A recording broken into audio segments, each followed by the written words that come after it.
looks like we're on air. Bill's on air sign that he picked up at, I think, what was that place on Main Street that sold the tricky little games like matches that made certain sense and everything? Loftus on Main Street when you were a kid, and Bill's got one. Looks like he stole that from KALL radio, possibly too. Possibly. Well, anyway, the light's sitting behind me as I sit in 1978 Yankee Stadium watching the Old Timers game, and thrilled to announce to you, Ron, that during the game, Billy Martin was reintroduced as the Yankee manager for the 1980 season, even 2 years ahead. I mean, this is just fabulous news if you're a Yankee fan. Well, it is fabulous news unless you're Reggie Jackson and what he dealt. Or you mean the straw? Yeah, the straw that stirred the drink.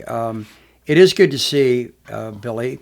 The great sports writer John Schulian, who had Utah ties, we've talked about him, was not a fan of Billy Martin, and he wrote in a column one time that Billy Martin was a mouse studying to be a rat because of his total dislike for Martin.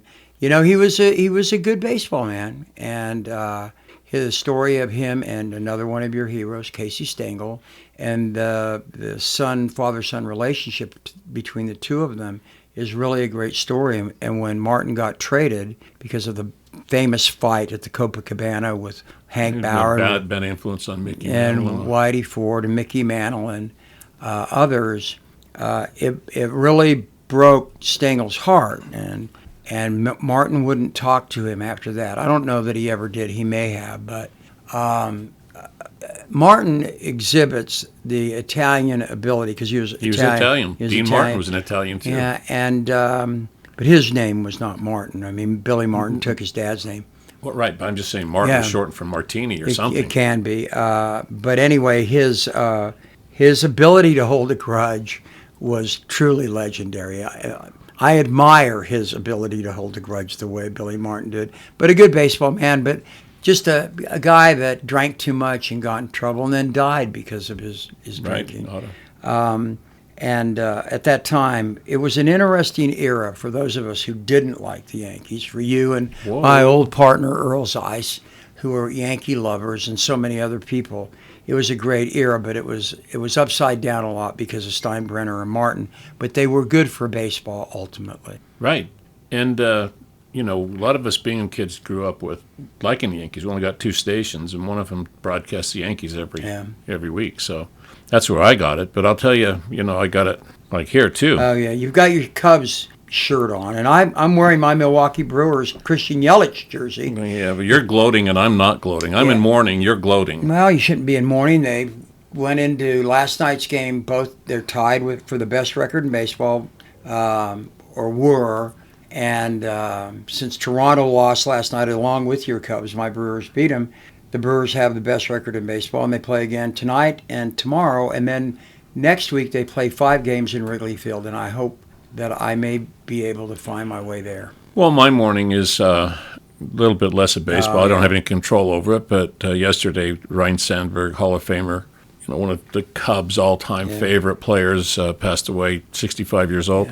Yeah. So, in his honor, and I missed him by 1 year. He came to Chicago right after I left Chicago. I was there for the Dave Kingman era. Yeah. They didn't win very many games, but Ryan came right after that in 1982 or so and became legend there in Chicago. What a fielder. Great ball player, great defensive second baseman, great hitter. He had, if I'm not mistaken, he had well over 1,000 hits. He may have had 2,000 hits, but he just had a great, solid career. And what a lot of people forget, he started his career with the Phillies, and he was a rookie and got traded in what is still today called one of the great thefts in baseball trades. The Cubs got him and, come on, Ron, it will come to me, for a shortstop, weak-hitting, good defensive shortstop named Ivan DeJesus. They got Larry Boa and Sandberg for Ivan DeJesus. And I mean, that is a legendary theft by the Cubs from the Phillies. Well, good for the Cubs for getting that. No, it's good. He was a good baseball man, and he was well liked by people within baseball. And so the mourning of his passing is genuine when you hear people talk about it. Well, like I said, a lot of Bingham people are Yankee fans, but there's a good number of Chicago Cubs fans in Bingham for this reason. Next to my house in Leadmine was apartments, a building of I apartments. know what you're going to tell us. Okay, well, people that don't know, the House of Copper and the cafe were down below us, and above us were apartments, and inside of the apartment lived a guy named Darrell Robertson. Yeah. And he was an old guy and just a lovely, lovely man. And his son, Darrell Jr., they both had the nickname Sonny. Right. Sonny graduated from Bingham High School in 1954, played for Bingham High School, was soon thereafter drafted into the Biggies. I don't know who first or whatever. Ultimately became a Chicago Cub. And when I was young, at first learning how to play ball or, catch, really, I had this old, the baseball teams in Bingham when I was young, we were sponsored by the firemen and the electricians and the Brotherhood of Locomotives and Engineers. The unions sponsored the teams. And I'm in that funky old uniform that handed down for, 20 years by the time I got a hold of it. And there was Sonny out there kind enough to play catch with me. That's awesome. Yeah, so we got that on 8mm film, and there was Sonny. And we became, he was always fast friends of our family for lots of reasons. Later became a county sheriff. He did. Kind of know, back in the days when cops were notoriously good guys, and they didn't take any crap either. And Sonny was a good cop. And he was, I'd love to hear him tell stories when, He had the reputation about being a good cop, and there were a lot of guys from Bingham that actually, at that time, people weren't drafted. That comes a little later, but I think he was originally signed by the Cubs, and of course, he was one of Bailey's boys, Bailey Santa Stevens. The man I just mentioned, John Schulian, wrote a wonderful piece for Sports Illustrated, and you can still get it online, those of you who want to read it, and it's about Bailey's boys. It's about Santa Steven, who was the coach of baseball at Bingham forever, won a lot of state championships. My Little League coach, Boyd Householder, and Paul Valdez, and a guy named Jack Bodell, all played for Santa Steven, and they won a state championship in 1952. They were good baseball men. Bob Sanchez, who was my high school baseball coach, great baseball men who really knew what they were talking about. But a lot of kids got drafted out of Bingham. A guy named Marion Cadell, who was a left-handed pitcher. Again, I think we've mentioned a few of these before. But there were guys that got their chance, their opportunity to play pro ball. And that's because of Bailey Santa Stevens in particular. And those spread out. Don Gust, who coached at Hillcrest. I played against Don's teams in high school. Great baseball man. And many, many more that came from that area. And Sonny Robertson has probably made it as high as anybody did in pro ball out of Bingham. Well, this is our Bingham tribute. We've done mostly, we've never forgotten to do something to Bingham. So there's two, Sonny and Bailey. I didn't know Bailey. He died by the time I was a young kid. And Sonny was one of the Bailey boys. And my dad was in the 30s or late 40s. Yeah. And Bingham took a state championship in 1939, I think. And my uncle was on that team. But and my brother Gary played for him as a little kid. But he every time somebody mentioned baseball in Bingham, they always talked about Bingham and Bailey. It was like synonymous. You didn't say one without the other. And he left his impact up there for sure. I can tell you two more. I'm remembering the story in Sports Illustrated, now you bring it up. I can remember Gust was in the story, and so were two more I'll mention. One was Jimmy Brown. Jimmy Brown is a Greek guy from Copperfield, a neighbor of my family up there, full-on Greek, last name Brown. Don't know how that happened. But he was a heck of a ball player, and he went on with Stevens and Brown Sporting Goods, State Street later in Sugar House. And another one was Tommy Pizzell. Yeah. And Tommy Pizzell was a Russian and history teacher at Bingham High School, absolutely loved by me and my family and everybody. I mean, Tommy was one heck of a good guy and tougher than nails. Croatian. Yeah. And he took no seconds to anybody, that man. But he was a really kind and gentle man. He also, besides being all of that, he was the head of what was called the Prospector Club. And the Prospector Club were for, fellows that kind of cared about community. I was in that for 3 years, whatever it was, in high school, and became the president of it, in fact. So that You had your own sweater, didn't you? We had our own sweater. What color was it? Dark blue. They were our colors. It wasn't really the color blue of our football or basketball uniforms. It was a little bit darker, but the badge on it had the school colors.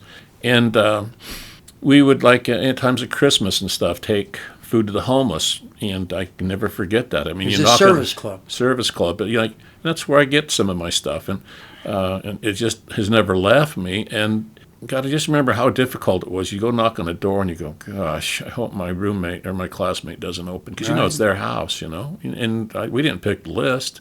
Somebody asked for stuff or was on a list. We take a box of groceries in, but we did that, and as not even old enough to drive, and Tommy would drive us around and do that. Speaking of, he taught us driver's ed, but what I wanted to say, he was along the lines of one of the great ball players. He lost out on his opportunity when he got shot in Germany. Shot in Italy. He was fighting in Italy in World War II, blew up his knee. So that ended his baseball career. My dad, I remember as a kid, and he had a green sweater and a red sweater. My dad was a letterman. He didn't play baseball in high school, but he did play football, and he played JV basketball. But anyway, and there were a number of service clubs at Bingham High School that were different, and they wore different those old-fashioned sweaters that were so cool, like Letterman sweaters. I know. And that was part of being a minor, Bingham minor, that type of attitude. The Minorettes, my mother was in the Minorettes, and to look at the old yearbooks, my little sister has them. I know a couple guys that are out of the joint that I'm going to have burglarize her house and get them, because we argued she got them. Oh, no. She won the draw, but I'm just joking. But they are wonderful to read and to look at those people, and to go back, like with Santa Stephen. I mean, he's in those books, and they talk about him so lovingly. I mean, and he was not an easy guy to play with. You had to play right, and you had to play the game right. And so it's great to think about that. And of course, I love baseball. The one thing about last week in talking about baseball is we honored Henry Aaron for the 715th home run, the true home run leader of all time, given that Barry Bonds clearly juiced. I mean, in my mind it is.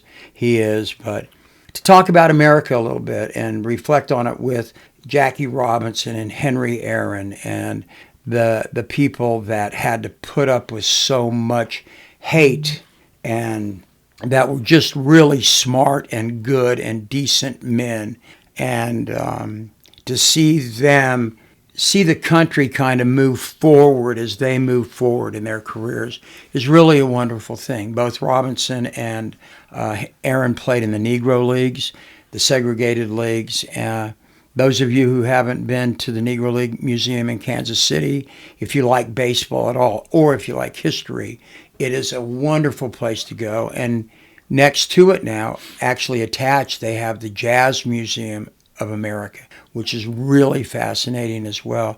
But it's a good baseball. It's summertime. It's time for baseball. What is it about baseball that makes America great, Ron? I mean, you talk eloquently about that. What is it that baseball has that America may or may not have today? Do you think it's the same? No, it's not the same. I mean, and a lot of it has to do with we're just different. It's a different country now in this respect. We don't stay together as communities. We don't even stay together as families. I mean, it's unusual. It would have been unusual in our parents' day for, like, your son Mike. Mikey, who is a really good baseball player, Mikey he doesn't live near you. In the old days, people stuck together pretty close. I mean, there were some that didn't, but most of them did. And so that attitude of community and family and team have been lost to a certain degree. The deal with baseball is, however, that it's a game where you can actually still talk to somebody next to you. If they're not playing the walk-up music too loud, you can discuss it, their strategy. Yeah, it moves a little bit slow, although things are better now that they've changed the rules, so people just don't hold the ball on the mound, and there aren't any the shifts that they had. But it's a game that you can analyze together. You can teach to your son.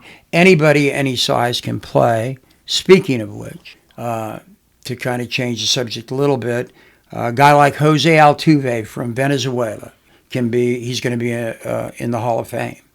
Billy Martin was a little guy, great player. Of course, in America, sometimes Who was the shortstop for there was a Boston Red Sox player that was kind of Dustin Pedroia. Yeah. His second baseman. Yeah, second.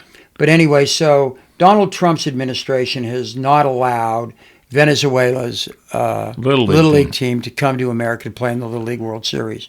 Jose Altuve of the Astros, great player. And so many Venezuelan stars. I went back this morning and looked. All great players going way, way back to the late 40s and early 50s have come here forever, and they're just fantastic players. I won't even run through the list. They can't be represented in America at an international tournament because of ice. And so to put that in juxtaposition with Hank Aaron's, Jackie Robinson's climb and our continued dismissiveness that we should have toward racism in this country, they've done it again. And this time, prohibiting those people to come and play in a tournament which is held in America because it is the American game. We've exported that game to a lot of places. It's played even to a higher degree some places than it is here. But we've decided, for whatever reason, that we're not going to let little kids come and play the game. You know, when Mikey, my son, was, I think it was 12, there's annually in Cooperstown where the Hall of Fame just took place, and Ichiro Suzuki was in, and CC Sabathia this year, among. But anyway, it's those kind of things create memories that never return. What Mikey was involved in, like every week through the summer months at Cooperstown, there's a tournament that takes place every week with 100 some odd teams each week. And all these kids, 11 and 12 years old, same as Venezuelan kids, come from all over the USA to play that tournament. Well, the memories that were created that week we were in New York, besides being in Cooperstown, which is gorgeous country, if anybody's ever been there, boy, upstate New York is something. But Mikey hit a grand slam. And it lives on the internet somewhere. That's cool. Because they were broadcasting live. I got a phone call. Lumpy Al Santi calls me. Well, Mikey's rounding the bases. Was that Mikey that hit the home run? It was, yeah. And it was kind of funny. But Mikey hit a grand slam. So that's a memory that our family just cherishes to no end. And now you go, myself, well, it's kind of rotten to cheat these kids out of it, no matter where they're from. No. That their parents don't get to have that. Their dream of seeing their child play on American soil or anywhere and just saying, hey, look, they did well. They may not have won. They may have taken last place. Doesn't matter. But that's the continuity of baseball that America doesn't have. And the continuity goes back to when, the game was invented and the baselines were struck in the perfect distance. The right distance of everything in baseball is so economic and perfect. And all the stats held, and every father can tell every son, who can tell every grandson, this is what happened. You're talking about stuff. We both are. My dad's era was 90 years ago. So, and it's still passing on, those stories. Yeah, and in the United States, continuity is seemingly halted. Something happened here that, on the surface, there's a halt to it. But bubbling under the surface is the same thing. Baseball is the history of America, really. The post-World Civil War history of America. And the great documentary that was done by Ken Burns, he really did it to show that it is America's history. The racial issues, the gambling issues, which are coming back again today. It's interesting that baseball, which gambling has been a part of baseball early on, and it was eliminated because of the Black Sox scandal in 1919. But the problem that we have is now baseball and all sports have bought into being subsidized by gambling interest, online gambling, and two Cleveland Guardians, players were suspended while they do an investigation, because now it's not just betting on the outcome of games. You can bet on how many pitches a pitcher's going to throw, or whether he's going to get somebody out in a particular inning. Curveball or slider. Yeah, all of that stuff. And And baseball and Manfred and that whole group of people have decided that that money is worth more than the potential integrity of the game, which gets me to the other part we talked a little bit about earlier today, and that is the idea that the greed in baseball has gotten so big. And last week, Bryce Harper, a good Mormon boy from Las Vegas, good guy by all intents. You talk to people in the game about him, that he's a good guy, hard player, good team guy, jumped Manfred's behind in the locker room when Manfred came around, like Kennicott used to come to the workers in the union saying, we're going to put a salary cap for your own interest because your agents and you guys really don't know what to do. And Harper told him to get his ass out of the locker room. And it's kind of an interesting view. I do too. But so once again, it goes around to what we were talking about. And sadly, when it gets just down to money or it gets down to racism is when we lose the beauty of the game and we lose the beauty of the country. Well, that's a point that, back in the Black Sock era, which is a really good movie, a John Sayles movie about that. But what is it? White men, some men, odd man, 8 men out. 8 men out. Yeah, 8 men sorry. Out. But baseball is a game of lines and fouls and umpires all over the place, whether they get them wrong or not and whether they can be bought or not. But it's a game of rules. And unlike the game of golf, where you are on an honor system, so a cheat in baseball is caught cheating. They're dealt with, and by that, like Bryce Harper did with your own teammate, by the fans, by the media, by everybody. In golf, somebody who has won an inordinate amount of club championships and is known to be, in his mind, the best golfer in the world, still uses a foot wedge. Did you see the video last week? I mean, a couple of days ago, the caddy walking in front of Trump's cart lays the ball down. I go, what the? Are you kidding me? This is on, and like no shame, nothing whatsoever. And, tap in 7 putts and call it a 2 or something. And oh my God. And why then the game that is supposed to have honor, individual honor, you called on yourself. Oops, I touched the ball and it moved 1/8 of an inch or minutely. He doesn't not only not do that, people revere the fact that he does, apparently. And this is such an upside down cake to me. Well, it's the problem is that when I guess the problem is that we've lost a little bit of that fairness, and in baseball particularly. I mean, there's the old saying, if you're not cheating, you're not playing hard. But baseball has always been willing to allow you to steal signs, to steal bases, and do that type of thing to a degree. I mean, if they're giving it to you, you get to take it and use it. But if you're using other means, then you don't get to do it. And there are umpires there. The reason there are 4 umpires on the field now when there used to only be 1 or 2 was because one of my heroes in baseball, John McGraw, the great manager with the old Baltimore Orioles in the American League and the American Association, they would hit a double, and while the umpire was looking to see where the ball was, they would cut across from first base to third base, right across the pitcher's mound. So they needed to add another umpire. And so it's not that they won't cheat, and it isn't that they're totally honorable, but they also realize that there are some inner rules in baseball. Look, your hero you just mentioned, Hank Aaron, hit 754 home runs. Yeah. Right? I think that's well, how many of those did he just walk into and tell the scorekeeper, give me 3 more home runs? He hit them all out of the park, No, right? He did. You're right. Did he or didn't he? He did. Or he hit an inside the park. There's witnesses to the fact this guy cheated. I don't let him off the hook. No, I'm not letting him off the hook. He's our leader. I'm getting there. So there are things like that happen. But there are also other rules in baseball that are honor rules. There are certain things that you don't do, and if you do them, there are consequences.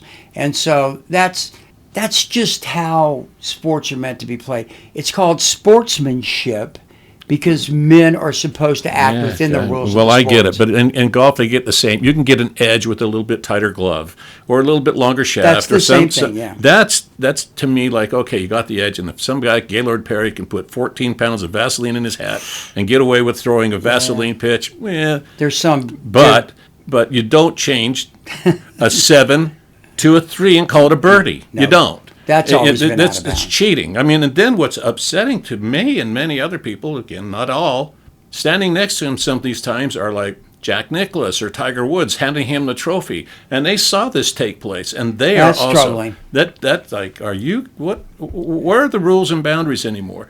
No wonder, to me, no wonder that we're all kind of beside ourselves in terms of how we adjudged right and wrong. And if we can't start at the top, my lesson in first grade and kindergarten and yours, after you said your prayer, because they let you do that back then, and after you said the pledge, they let you do that too in school, they said, George Washington never told a lie. Right. Well, what a collapse of ethics we've gone through now since then. And you can lay bare any bad traits George Washington has. As a matter of fact, it's not that hard to do. But that tenet, he never told a lie. 2, I cannot tell the truth, is really a real difference of basis for what we are in the span of 250 years. Well, I think that I don't think it's even 250 years. I mean, obviously that's going back to Washington, but there were things that just were not done even 10 years ago by people in politics. That's right. And it's changed a great deal, in large part because of Donald Trump, in large part because other people on the other side as well, and other followers of Trump said, if he can do it, we can do it too, because we can get by. But morals go back to why you're doing something, okay? I mean, if you're doing something for the right reason, morals come fairly easily. If you believe that the game needs to be played a particular way, and that's the way it's played, people always in baseball talk about honoring the game all the time. You got to honor the game and not just win or lose. Well, if that's your belief, a guy like Pat Murphy, the manager of the Brewers, talks about it all the time. Craig Counsell, your manager for the Cubs, did the same and does the same. These are guys that honor the game. They'll push the limits, but they honor the game. If you don't have any honor for the game and it's only about you, and that is where politics have gotten. If it's only about you and what you get out of it and so on and so forth, and there is no team, and you're not playing for a city, you really don't care about that, then that allows for that to happen. We've lost that in a lot of respects. And we've certainly lost it in politics in spades with Donald Trump. And you just got to be honest about it. But then again, too, John, I mean, we've got to go to the orange elephant in the room, and that is the Epstein issues that have been continuing to float out there, and Donald Trump's wanting it to go away and going to Scotland. But that didn't go very well for him. Well, he's always been able to distract his following, his base, all of America, really. What America is in today is like what New York or Times Square was in 1978, in that, it was a den of like all kinds of malfeasant behavior going on in Times Square, and nobody was really wanting to go there, and it was got to clean it up where it's a big mess, but nobody wanted to really have the answers. Meanwhile, much of America did go there, and they would do this. They would go inside a peep show and put a quarter into the machine, and who knows what was their machine, or live sex even, if you watch the movies.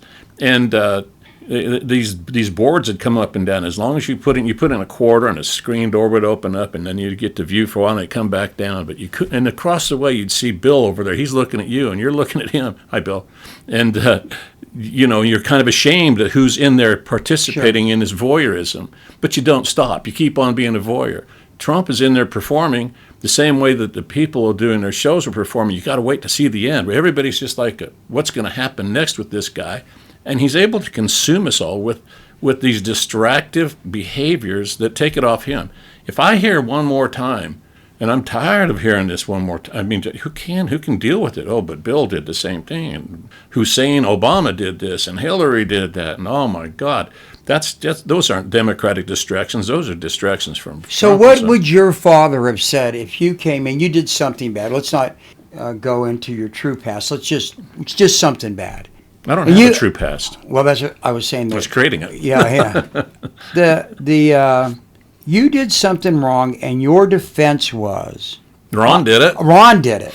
What's your dad's answer to that? Tough shit. Yeah, no, I don't care. I don't care. Ron's dad. I'll talk to Ron's dad tomorrow on the shift when we're having a burger or whatever. Right. But right now, you're my kid, and you're going to pay the price for it. And so we don't do that anymore. So as a defense attorney, one of the things, a lot of young defense attorneys think this is a great idea, and I've heard some really well-known and well-recognized defense attorneys not want to talk about their case itself, but they want to kind of take people down other roads, okay? I've never thought that worked.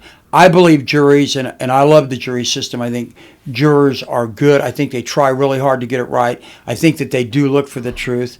They may look also to see whether or not there's overreaching from the government or whether the defendant has done things, but they really try to get to the truth. They're too smart for you to take them down that path, but there are lawyers who do that. Occasionally successful, I assume. But the fact of the matter is, once again, getting to what we're talking about, if you're in there and there are rules, and there are in court, you got to play by those rules. And if you play by those rules and you lose, it's okay. If you play the game of baseball and you get beat fair and square, it's okay. You may be mad at yourself. You may talk about it in the team meeting afterwards and find out how you can do better. That's how you grow. The rules have changed politically, though. But politically now, there are no rules. We've got to get back to rules. Right. And maybe, the whole thing with Epstein, maybe it will get us back to some rules, because there are people on the Trump side of the aisle, and there have got to be some people in the Democratic Party who are going, you know what? I've said this before. We got to go back to Clinton. We gave him a walk because he was a Democrat. I never gave him a walk. Well, you didn't, but you're not the only Democrat. The Democratic Party did. And so we've got to rethink this. If it's one of ours, we don't need to throw them under the bus. We've got to give them an opportunity to give their answer. But you know what? We can't do this anymore because we've lost it. And we're going to be those people, and we're going to show the American public that's who we are. I think there are Republicans who really do feel that way. I do, in their hearts. They don't know how to deal with the man who can look everybody in the eye and say, I really didn't know Epstein. I didn't go to his island. I didn't do this. There's a picture that I sent to you today. How do you explain the photos then? Yeah, if you don't know this guy. And people are willing. What was his hand in the photo? It was on a little girl's leg. And the saddest thing to me is, as a lawyer and as somebody who believes in factual-based decision-making, is that this isn't an opinion. This is a guy that has looked everybody in the face and lied so many times about so many things that we're told everybody in the Republican Party wants to go back to Mayberry. Okay? If this was Mayberry, he would have been called out for what he was a long time ago by everybody from Floyd the Barber to Aunt B. And so that's how that America, that idyllic America, really did work in a lot of instances. And in one sense, I do want to go back there. In that instance only, because remember, there weren't any black folk in Mayberry, and there weren't anybody named Rodriguez in Mayberry or Saltas or Yengich. But it's an idyllic place that we can long for if everybody gets to play, but mainly because everybody told the truth, and if you didn't, Andy caught you. Right. It was, well, there's no price for it, but like in Trump world. He doesn't pay the price, but seemingly everybody around him ultimately pays the price. Steve Bannon says, it's a strategic method to flood the field, Just keep information coming out there. Keep garbage out there. You get so distracted. I mean, look, even this week, he played in a golf round in Scotland, several rounds in Scotland. And when it was through, somebody, I think it was a posed question about, what about how much this thing costs the taxpayer, And by the way, he's against waste. He's already spent, is it 50 or 60 million so far in 6 months playing golf? Yeah. And this is the same amount of money he bragged about sending to Gaza to feed the children, and he didn't get a thank you for. That's right. That's what he did. He sent the money. He sent it. It was his money. No, it wasn't. And and actually it was $30 million, and it wasn't his either, and it didn't go to the children anyway. It doesn't matter. It's all bullshit.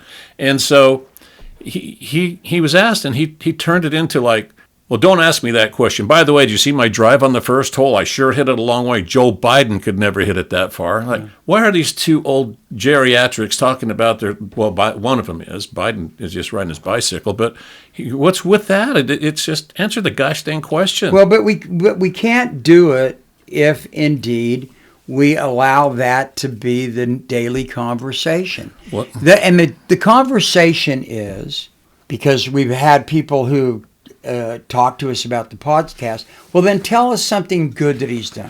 Okay, well, after one of his golf rounds, he got an agreement with the European Union.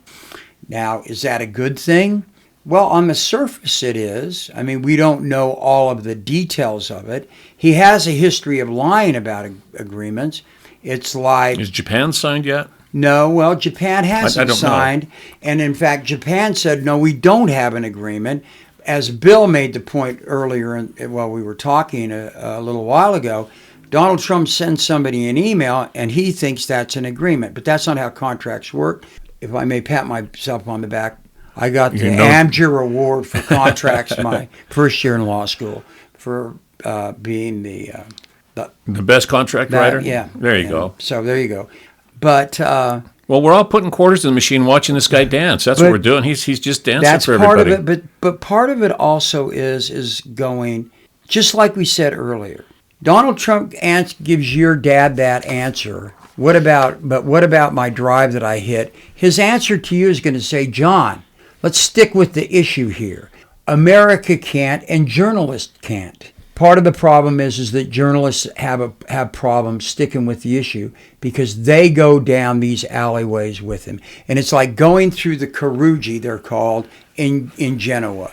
It can be very dangerous because you go down the wrong Carugi and they'll tell you that's where you can get mugged, so you got to watch where you're going. I think journalism in America today has stopped doing that, not totally, but to a great degree. Well, I wonder why.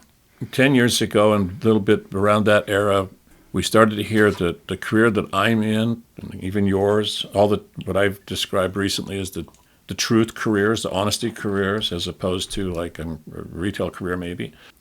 Things of value that are esoteric, like honesty and truth and so on, have been degraded. It's fake news. Judges are lying. You can't trust them. They're all liberal judges. Get rid of all of them. So truth and honor are getting tossed away. Those are things that don't have a price tag on it in terms of a dollar price tag, but they have a different one on it. And so as we want journalists to strike back, we also watch what happens when journalists do, and networks are being threatened with their FCC licenses. Money is pulled from PBS and NPR. Broadcasting networks, the support for public journalism goes away. The license holders of big media are losing their license to some degree, but in other degrees because of one man threatening their livelihood. And man, that makes for a very tenuous situation. It's not where America should be. This isn't to say that there aren't issues, but here's what I do feel. When you're a guy like Jeff Bezos and you own the Washington Post now, a great paper. I mean, historically, a terrific paper. You've got the New York Times. You've still got some great papers. The LA Times has gone to hell. But who has stood up to Trump recently? And that's his old buddy, Rupert Murdoch. Murdoch has finally decided that he's going to stand up to him. This is something I said on one of our last podcasts. You don't know where the profiles and courages are going to come from in America. They're coming. I would like to think that we are two mice bickering, as Thomas Merton said, and that's our sound of our standing up for America. But in reality there are some people that do swing big meat that can do it. And I found it interesting that Murdoch appears to be one of them at this time. It's not a liberal voice, it's Murdoch. And I think that Murdoch may get it. Well, I don't think he does. I think Murdoch and Trump and Bezos and Musk played the same game, and we're not in that game. And that's the game of power. That's the game of gigantic wealth and gigantic ego. And I don't really think Murdoch gives two Australian wombats of care, which is right or of truth, or because I believe his bottom line is a capitalist bottom line. That's our system.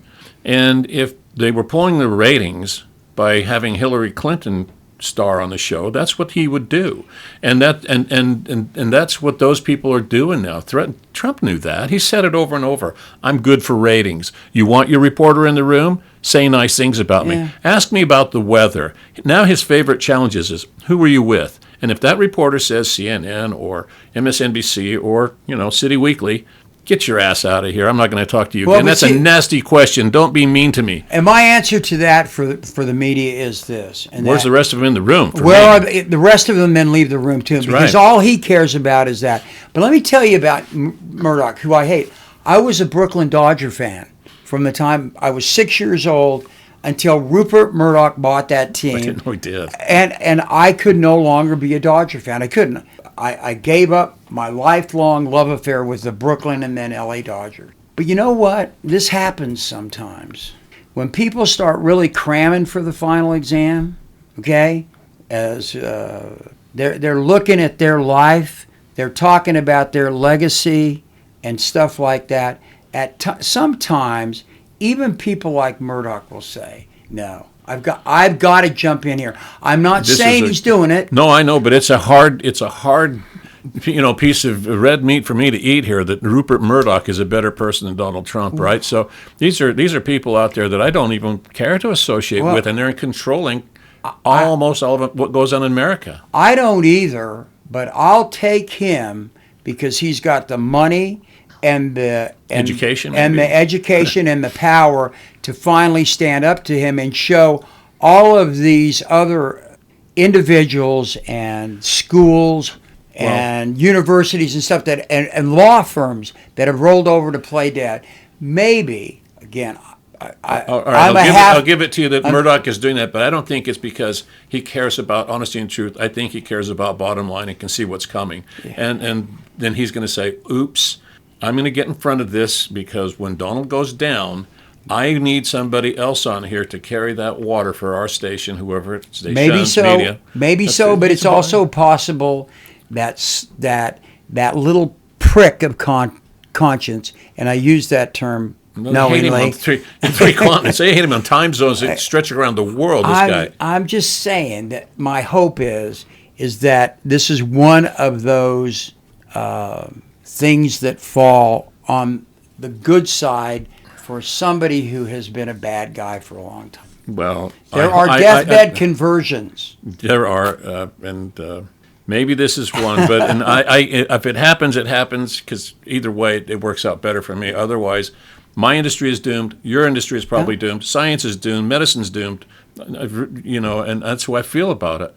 And these are industries that societal greatness is based on. Nobody's ever built a society and been remembered for building a T-shirt logo or something that's sold. It just doesn't. It's not a Trump Bible society that's going to be remembered. It's going to be, You're not wrong. I would just like us to, at times, go, maybe we're at that tipping point. Maybe a rock pile like Murdoch really does see that the writing on the wall, because these guys are all concerned about legacy, which from my philosophical and religious perspective is bullshit, but they are. And so maybe you get a guy who finally says to him, "No, I'm not gonna be cowed by you, because I can actually." Well, that's ego and that's power. I don't care, but if it is, it is. I can actually push back against you, maybe even harder than you can push against me. Right. And I'm hoping that that's what's happening. And then I'm hoping that all of the people that are supposedly against Trump will begin to stand up and say, "Me too." I'd like to see the principle argument just as much, just a little bit. It's nice to say he Trump did get a concessions made. I mean, I'm not going as far as Bill Maher did. Bill Maher the other day, he's all over the place. He's somebody wrote, maybe I read it, so he's the Greg Gutfeld of the left. He'll say anything to score a point. But he said, "Oh, I was absolutely wrong about Trump and his tariffs. Look at we all said that by July 1st, America would be doomed. The tariffs are going to crush our economy and so on. It didn't happen. Therefore, I was wrong." And I go, "No, you weren't, you idiot. That's like saying, you were wrong about the weather because it snowed in July, but the Great Salt Lake is still drying up. The economic bounces are not short term if they matter. It's long term.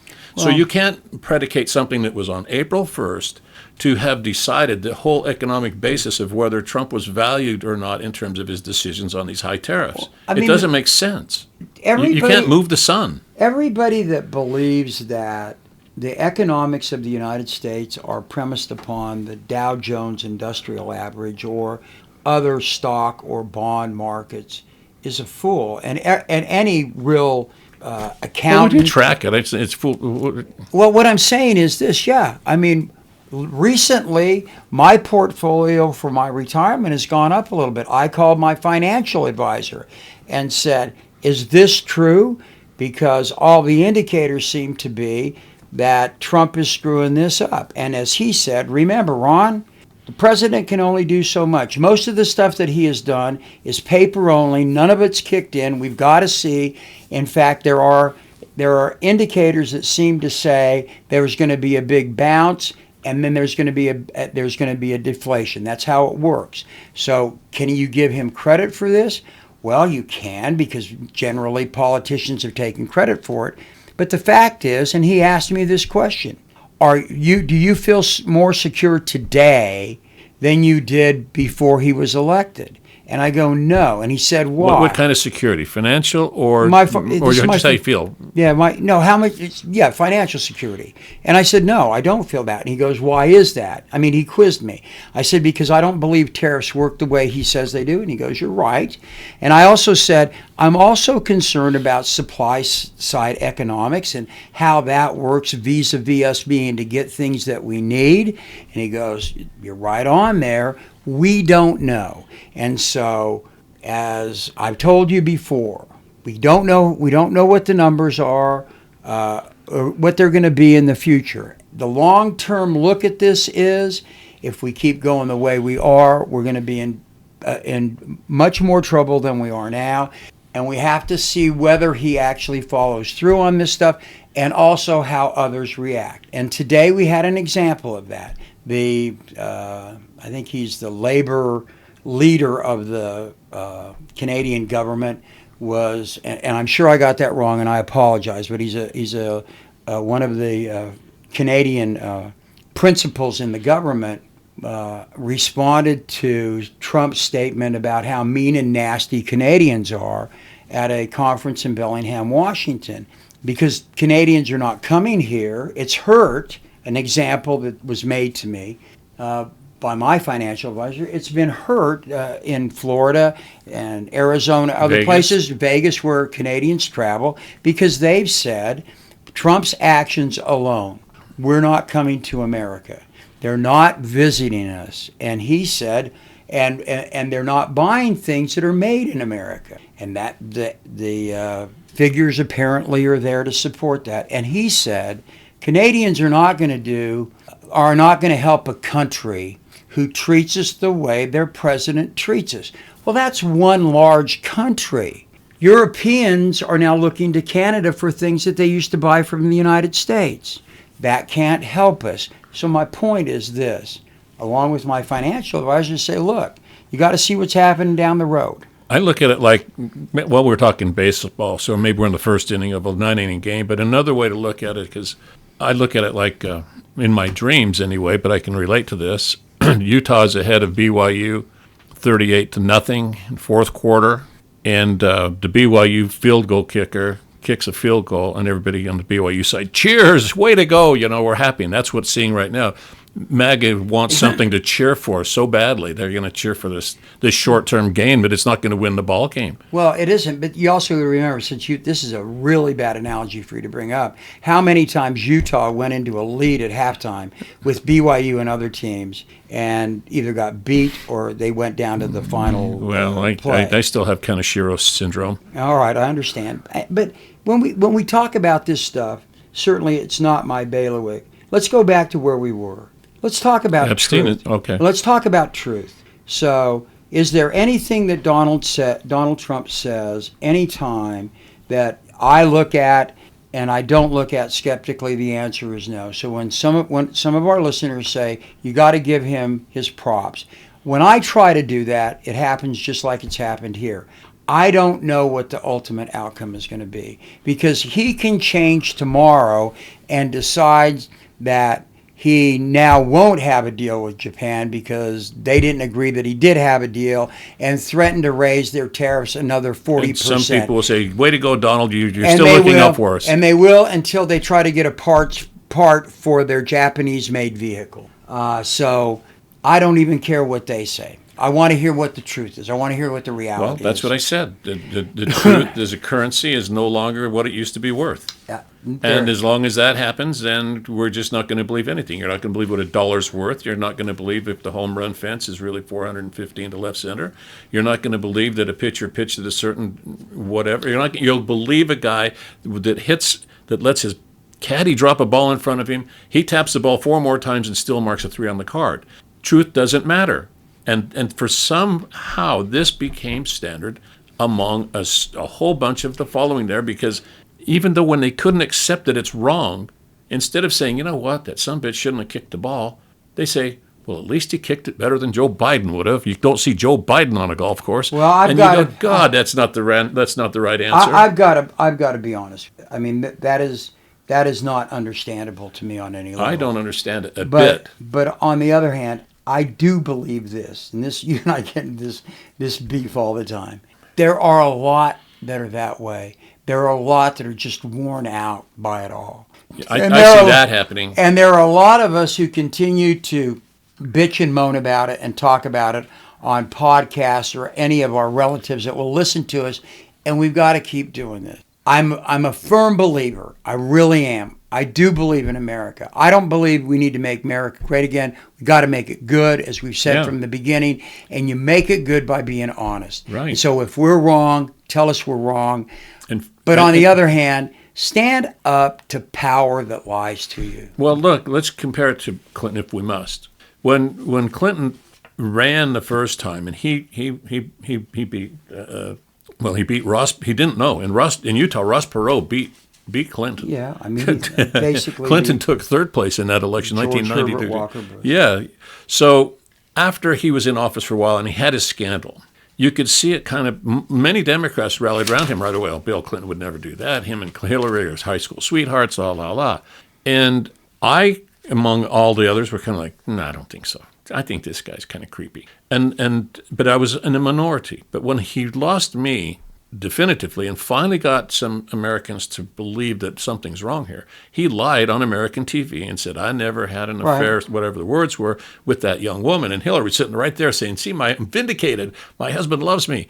What a tragedy. I mean, I just looked at her and I go, God, that poor woman. He lied to her right on TV. Well, that lie he had a consequence for. His wife paid the consequence for years later. It was never let go. And the Clinton legacy became, instead of a lot of good things, such as, he created tons of good economy in the United States. And a lot of people made some money with that guy as president. They did, but today's world, when a lie is told, it's like, so what? As opposed to bringing a president down. But it isn't so much, I guess this is where me and you beef. It isn't so much so what to some people. To some people it is so what. But I think to most people, it isn't so what. It's just that a lot of people just go, I'm sick of it. Well, I don't want to deal with it anymore. Yeah. And so for those people that lying to the American people is so what, I'm going to say that you're wrong and go and look at our history. For those people who go, I'm sick of hearing, I'm even sick of hearing it from you, Ron. Well, listen, then you've got to remember where we're going if you don't care. And on the other side, because you and I disagree about Clinton, I thought Clinton was a bad guy from the beginning. And I did. It took me 4 years. And I wrote about it in the City Weekly, and I wrote it in Utah Holiday. I believe that if somebody does something wrong, and I'm a defense attorney, and if they are guilty of it, if they act like they have contrition and they want to act better, I'm the first guy to give them a break. But if they go, I'm going to continue to do what I did, I don't care, and then I'm going to lie about it, I'm sorry. The defense attorney in me says, you know what, I'll stand up and argue for you, but as far as I'm concerned, you're screwed. That's not how it works. No, I know. And that's why Bill Clinton today, when I see him, I want to puke. I don't want to see him. I don't want to see Hillary. Bill Clinton, there were books written about Bill Clinton during the time he ran about what he put Hillary Clinton through. They were out there. We didn't want to believe them. Democrats didn't want to believe it. But there came a time when you had to go, no. And I was down on him early on. I don't get a pat on the back for that. But that's the fact. At 92, we, as young Democrats, and he's a young Turk Democrat, we support him. But I didn't, after whatever happened in his private life, he lost me forever. And the lie really threw it forever. So, but people in the Democratic Party, are using this in a different way now. I don't want to talk about Clinton because it's old history, although he might pop up in Epstein files, right? How about talking about it and say, we're not going to let that happen in our party? That's exactly right. That's what should be the discussion. The discussion and if should he's be in that- the Epstein deal, then tough shit, then they all get on the same boat to, Timbuktu, and they, put some cement anchors in there. Can I put a bow on it? Yeah. On this part? Yeah, let's go. And we got to... There are two things. Number one, when we talk about Epstein's private island, it struck me to this. If you have enough money to buy a private island, Maybe then pay our some tax taxes. structure needs to be reworked, okay? Because if you have that much money that you can own a private island that you can fly a jet to, then somehow you aren't paying your fair share of taxes, number one. Number two, in regards to the opposite of all of these guys that we've been talking about, I want to, at this time, talk about somebody you and I both know, and that's Reverend France Davis. And I talked to France this morning. He had cataract surgery, and I saw him at Frank Layden's funeral, and he was kind of struggling with it and is still kind of fighting it. The surgery was successful, but he's having a hard time. And so those of you that know Franz, and again, I know some people don't believe in prayers, but good wishes are there. Say a prayer for him, or even write a letter or an email to Calvary Baptist Church that they can get to him, because he is a good man. He is a man that walked for truth his whole life and did it here in Utah. Right. Well, then we can't let truth not have value. And that's what I've been saying. Yeah. No, I'm not defending Clinton for 5 seconds. Believe me, I had a chance to shake his hand. I just walked away, and I just couldn't do it. So, I mean, but it's not about him. It's about right now, and cut the bullshit about, Buttigieg did it, and that's why I have FAA problems, or whoever was in charge of the border did it wrong last time, and Biden did it wrong last time, and Walt should have done this, and Kamala should have done that. No, it's your turn right now, Republicans. This is your guy, and you get to wear him, and if you want to chisel his face up on Mount Rushmore, go right ahead. But you know what? That's your legacy right now, as a guy that I believe, as we saw it peel back with Clinton, more and more nasty stuff coming out. We're still at the tip of the iceberg stage with this fella. Well, maybe so, but my opinion is about it is, then get to it, okay, and start working on it. But as far as we're concerned now, don't fall for his 3-card Monty play and look for the winning card, because he's got it up his sleeve. Look for the truth. And yeah, you're right. He's got, the Speaker of the House closed down the House that was more important, clearly, to protect him than have any votes this week. It was more important for him to go golfing on taxpayer dime than it was for to feeding kids or to dealing with other things. And every time Epstein comes up, he just says it's a nasty question and keeps diverting. It's not going to go away. This is the one thing, after all that the guy did, the one thing that MAGA is not letting go of. They're saying, wait a minute, release those files. And by the way, so what if they do? That doesn't even prove anything. It's just a bunch of names. Well, but he ran on it. He ran on releasing the files, for whatever that means. I simply believe that it's more important than that, because little kids. We saw the picture. I saw it for the first time today on YouTube of him and Epstein with a little girl in what appeared to be some sort of uniform, with a little bit older girl behind her in the same type of outfit, with his hand on her leg, and Epstein and him smiling there. And all of this stuff keeps dribbling out. And so, does it mean he's guilty? No. I'm too good a lawyer to believe that. But I'll tell you what, that is evidence to indicate that this guy was involved in nefarious activities with a guy that was known to be a human trafficker of young women for sexual purposes. And so if that's your buddy, don't say he wasn't your buddy. Tell the truth about what you know. Exactly. Or shut up. Or take the fifth. He did. He did it like 400 times. After he said anybody who takes the fifth has something to hide. Well, it's time. Right. All right.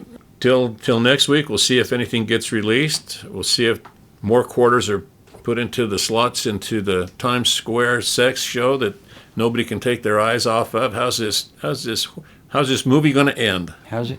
And we'll also see whether the Chicago Cubs can beat my Brewers in the next 2 games tonight and tomorrow. It's a given. And whether or not how it goes in the 5-game series in about 7 days. Okay, to all Americans who don't have their names in Epstein files, adios till next time. Peace and love, everybody.